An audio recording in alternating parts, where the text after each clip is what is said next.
બનાસકાંઠાની વડગામ તાલુકા પંચાયતમાં પ્રમુખની ચૂંટણીમાં ભાજપ કોંગ્રેસ વચ્ચે બબાલ। તાલુકા પંચાયતના હોલમાં ભાજપ કોંગ્રેસના કાર્યકરો વચ્ચે ધક્કા મુક્કી થઈ।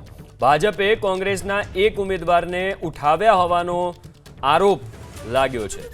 તો બનાસકાંઠાની વડગામ તાલુકા પંચાયતમાં પ્રમુખની ચૂંટણીમાં ભાજપ કોંગ્રેસ વચ્ચે બબાલ થઈ છે।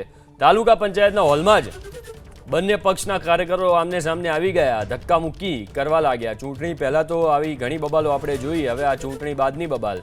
ભાજપે કોંગ્રેસના એક ઉમેદવારને ઉઠાવ્યા હોવાનો આરોપ લાગ્યો છે।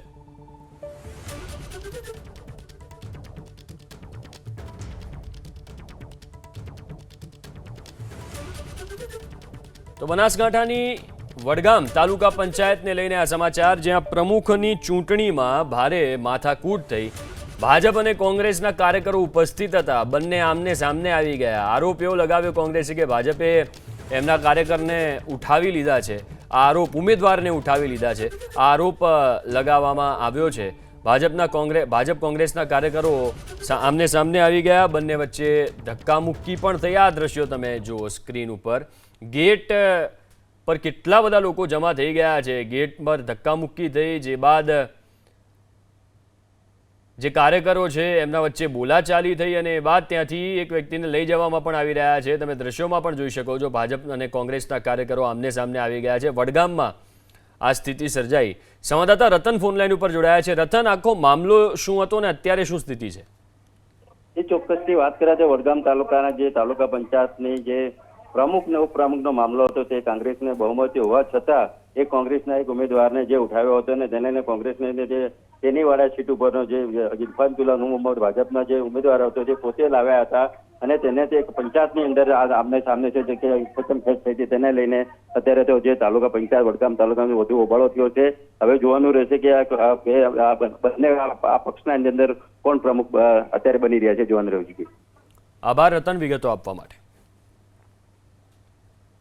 તો દ્રશ્યો તમે જોઈ શકો છો, ભાજપને અને કોંગ્રેસના કાર્યકરો વચ્ચે ધક્કામુક્કી થઈ છે। આરોપ એવો લાગ્યો છે ભાજપ ઉપર, કોંગ્રેસે આરોપ લગાવ્યો છે કે તેમના ઉમેદવારને ઉઠાવી ગયા હતા અને તાલુકા પંચાયતના પ્રમુખની ચૂંટણીમાં પંચાયતના પ્રમુખની ચૂંટણીમાં આખો વિવાદ, ચૂંટણી માટે આખો વિવાદ સર્જાયો છે। કાર્યકરો વચ્ચે ધક્કામુક્કી રીતસરની થઈ છે। તો અગાઉ પણ આપણે દ્રશ્યો આવા જોયા હતા, એ ચૂંટણી પહેલાના હતા, પણ ચૂંટણી પછી પણ આવા દ્રશ્યો સામે આવે એ પણ આશ્ચર્યની વાત છે। તમે જુઓ, હજુ પણ સ્થાનિક સ્વરાજ્યની ચૂંટણી પત્યા પછીના આટલા દિવસો પણ તમે જુઓ આવી સ્થિતિ અનેક જગ્યાએ જોવા મળી રહી છે। આ વડગામની સ્થિતિ છે।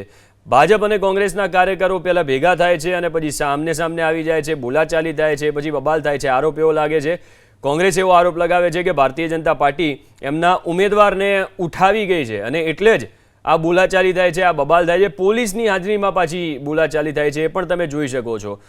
ભાજપ કોંગ્રેસના કાર્યકરો ધક્કામુક્કી પર ઉતરી આવે છે, ગેટ તોડવા સુધીની પરિસ્થિતિ ત્યાં સર્જાઈ જાય છે। એટલા હદે બોલાચાલી થાય છે, એટલા હદે ધક્કામુક્કી થાય છે કે પોલીસ એ મામલો શાંત કરવો પડે છે।